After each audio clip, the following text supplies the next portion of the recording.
প্ৰিয় বান্দা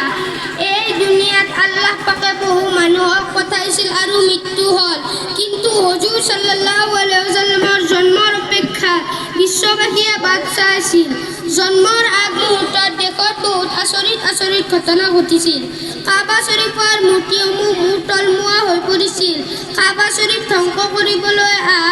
আব্ৰাহা নামৰ ৰজা এজনে হাতী লগতে সৈন্য বাহিনীবোৰ লগত লৈ আহিছিল কিন্তু আল্লাহ পাকে আবাবিল নামৰ সৰু সৰু পক্ষী পঠিয়াই সকলোবোৰ ধ্বংস কৰি দিছিল এইখিনি ঘটনা হুজুৰ সাল্লাল্লাহু আলাইহি ওয়াসাল্লামৰ জন্মৰ আগ মুহূৰ্তত হৈছিল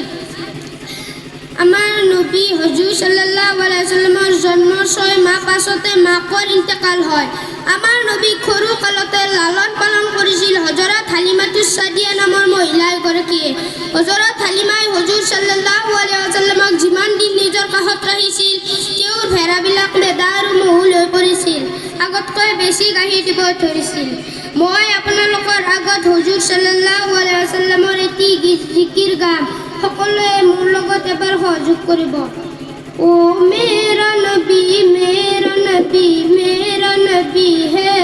ও মেৰা নবী মেৰা নবী मेरा नबी है हाँ वो प्यारा नबी है हाँ वो सोरा नबी है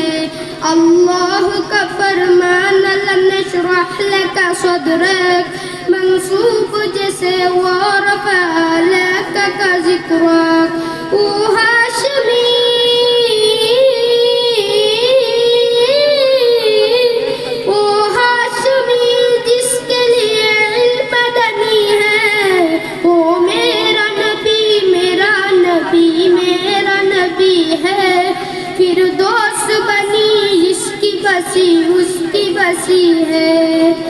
আমাৰ নবী এতিম আছিল কাৰণে আমাৰ নবীয়ে দুখীয়াসকলক ভাল পাইছিল